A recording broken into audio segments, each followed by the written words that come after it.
Assalamualaikum warahmatullahi wabarakatuh. Saya Risa Dwi Cahyani dan di video kali ini kita akan membahas tentang aritmatika sosial.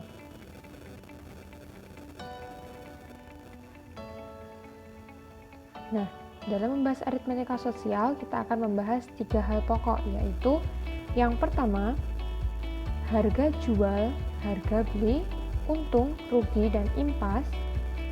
Kemudian yang kedua kita akan membahas diskon atau rabat, bruto, tara, dan neto.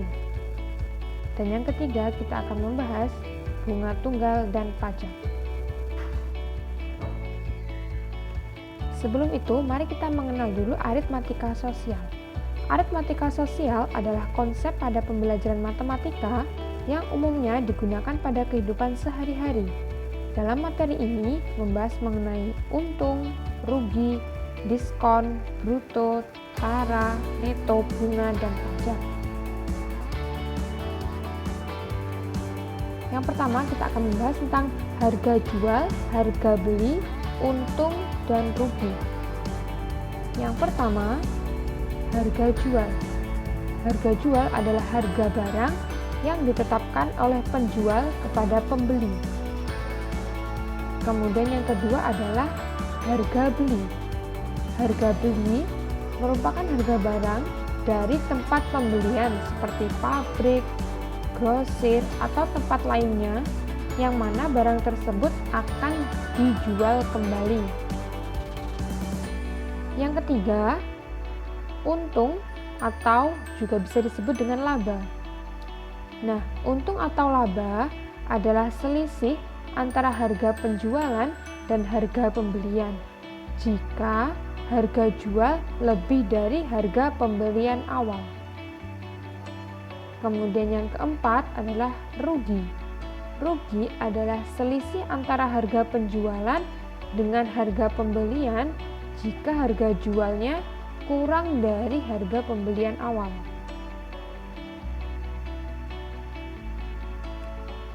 Selanjutnya ini ada sebuah ilustrasi.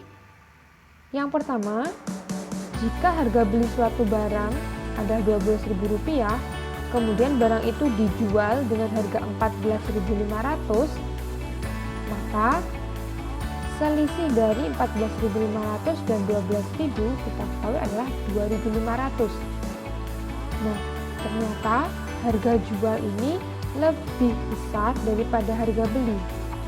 Maka karena harga jual lebih besar dari harga beli, maka dikategorikan ke dalam untung. Nah, untungnya adalah selisih antara keduanya, yaitu 2.500 tadi. Untuk nomor 2, ada sebuah barang yang dibeli dari pabrik dengan harga 24.500, kemudian dijual dengan harga 32.000. Nah, di sini sudah terlihat jelas bahwa harga jual lebih besar daripada harga beli. Berarti dalam kasus ini juga dikategorikan dalam keadaan untung, dan untungnya adalah sejumlah selisih dari 32.000 dengan 24.500, yaitu 7.500. Jadi dalam kasus 2 kita memperoleh untung sebanyak Rp7.500. Untuk kasus ketiga, ada sebuah barang yang dibeli dengan harga Rp115.000, kemudian dijual dengan harga Rp102.500. Di sini sudah terlihat jelas bahwa harga jual lebih sedikit daripada harga beli. Nah, karena harga jualnya lebih sedikit dari harga beli, maka keadaan ini dikategorikan ke dalam rugi. Dan nominal ruginya adalah sejumlah selisih dari harga beli dengan harga jual tadi, yaitu selisih dari Rp115.000 dengan Rp102.500, dan diketahui selisihnya adalah Rp12.500. Untuk kasus yang keempat, ada sebuah barang yang dibeli dengan harga Rp100.000 dan dijual seharga Rp80.000.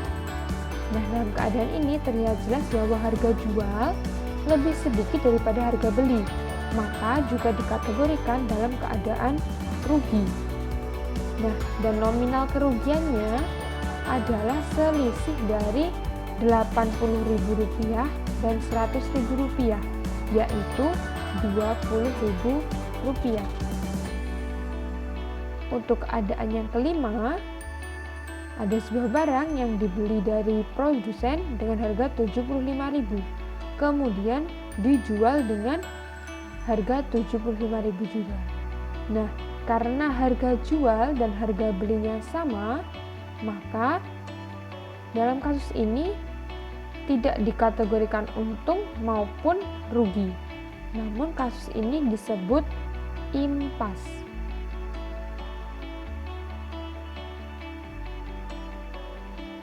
Nah, berikutnya adalah persentase dari harga pembelian, harga penjualan. Nah, yang pertama, harga pembelian dapat dinyatakan dalam persentase sebagai berikut, yaitu caranya 100/100 ditambah persentase untung kali harga penjualan.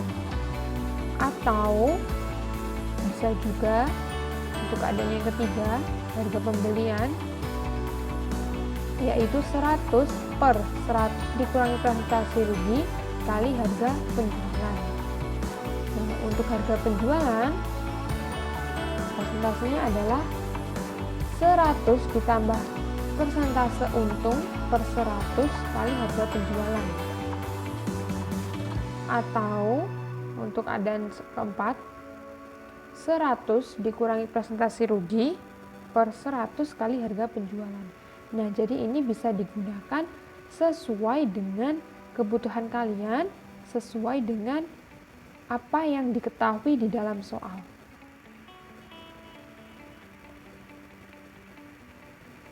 Selanjutnya, yang kedua kita akan membahas tentang diskon atau rabat, bruto, tara, dan juga neto. Yang pertama, diskon atau rabat. Diskon atau rabat adalah potongan harga. Nah, perbedaan diskon dengan rabat adalah jika rabat itu digunakan oleh produsen kepada grosir atau agen atau pengecer. Sedangkan diskon itu adalah istilah yang digunakan oleh seorang grosir, seorang agen, atau seorang pengecer kepada konsumennya. Nah, selanjutnya bruto. Bruto adalah berat barang beserta kemasannya. Dapat dihitung dengan cara bruto sama dengan neto ditambah tara. Kemudian yang ketiga adalah tara. Tara adalah berat kemasan barangnya saja. Dapat dihitung dengan cara tara sama dengan bruto dikurangi neto.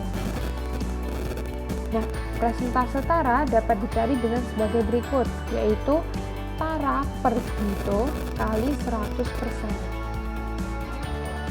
Selanjutnya adalah neto. Neto adalah berat barangnya saja tanpa kemasannya, atau biasanya juga disebut dengan berat bersih. Nah, neto bisa dicari, dihitung dengan cara neto sama dengan bruto dikurangi tara. Nah, kemudian yang ketiga kita membahas tentang bunga tunggal dan pajak. Nah, bunga ini sebenarnya ada dua, yaitu bunga tunggal dan juga bunga majemuk. Tapi untuk kali ini kita hanya akan membahas bunga tunggal saja. Bunga tunggal biasanya diberikan oleh bank kepada semua penabung atau semua nasabah. Bunga tabungan dihitung berdasarkan persen nilai dan besarnya bunga dinyatakan dalam persen. Bunga tunggal ini hanya dihitung berdasarkan besarnya modal saja atau besarnya tabungannya saja. Kemudian kalau pajak itu adalah besaran nilai suatu barang atau jasa yang wajib dibayarkan oleh masyarakat kepada pemerintah. Nah, besaran pajak ini diatur oleh peraturan perundang-undangan sesuai dengan jenis pajaknya. Nah, di sini untuk menghitung bunga tunggal biasanya itu per tahun. Namun dalam beberapa kasus juga dapat dihitung per bulan, tergantung nanti bagaimana yang diketahui dalam soal. Untuk bunga 1 tahun, itu cara menghitungnya adalah persen bunga dikali modal. Jadi misalnya 10%, bunganya 10%, kemudian modalnya 1 juta, berarti 10% kali 1 juta, atau 10/100 kali 1 juta. Itu bunganya dalam setahun. Untuk bunga dalam H bulan atau dalam beberapa bulan yang belum diketahui, maka bisa dihitung dengan cara H/12 kali persen bunga kali modal, atau H/12 kali bunga dalam 1 tahun yang sudah dihitung tadi.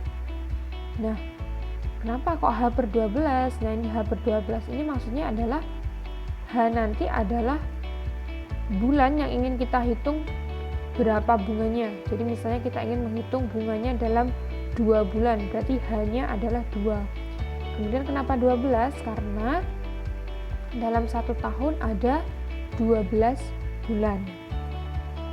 Nah, persen bunga selalu dinyatakan untuk 1 tahun, kecuali jika ada keterangan lain pada soal. Berikutnya untuk menghitung pajak. Nah, jika bunga dengan cara persentase seperti tadi, kalau pajak ini adalah seperti ini. Pajak sama dengan persentase pajak kali modal. Contohnya, untuk bunga tunggal, tabungan atau modal si A sebesar 60 juta ditabung pada sebuah bank yang memberikan bunga 10% per tahun kepada nasabahnya. Nah, maka besar bunga dalam 1 tahun adalah 10% kali 60 juta. 10% yaitu 10/100 kali 60 juta. Kita ingat rumus tadi bahwa persentase dikalikan dengan modal. Nah, kemudian 10% dari 60 juta kita dapatkan 6 juta. Jadi besar bunga dalam 1 tahun adalah 6 juta. Nah, besar bunga dalam per bulan atau dalam 1 bulan, cara menghitungnya adalah 1/12, 1 bulan per 12 bulan dikali dengan bunga bank dalam bunganya dalam setahun, yaitu 6 juta tadi, atau jika dijabarkan, ditulis lagi 10/100 kali 60 juta, berarti 1/12 kali 6 juta, yaitu 500.000. Kemudian contoh soal untuk menghitung pajak, misalnya Pak Putu memperoleh gaji sebesar 1 juta rupiah dalam sebulan dengan penghasilan tidak kena pajak 400.000. Jika pajak penghasilan diketahui 10%, berapakah besar pajak yang harus dibayarkan Pak Putu dalam 1 bulan? Nah, diketahui dalam soal bahwa penghasilan yang tidak kena pajak adalah 400.000 rupiah. Nah, Pak Putu memperoleh gaji sebanyak 1 juta.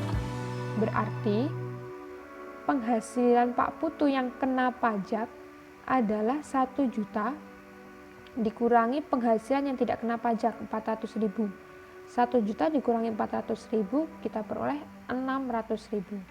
Jadi untuk menghitung besar pajak yang harus dibayarkan oleh Pak Putu adalah 10% dikalikan dengan penghasilan yang kena pajak, yaitu 10% dikalikan dengan 600.000 dan didapatkan 60.000 rupiah. Berarti dalam 1 bulan Pak Putu harus membayarkan pajak penghasilan sebesar 60.000 rupiah. Berarti dalam 1 bulan gaji yang diterima oleh Pak Putu setelah dikurangi pajaknya adalah 1 juta rupiah dikurangi 60.000 rupiah. Baik, terima kasih. Itu saja penjelasan dari saya. Semoga bisa bermanfaat untuk kamu. Terima kasih. Wassalamualaikum.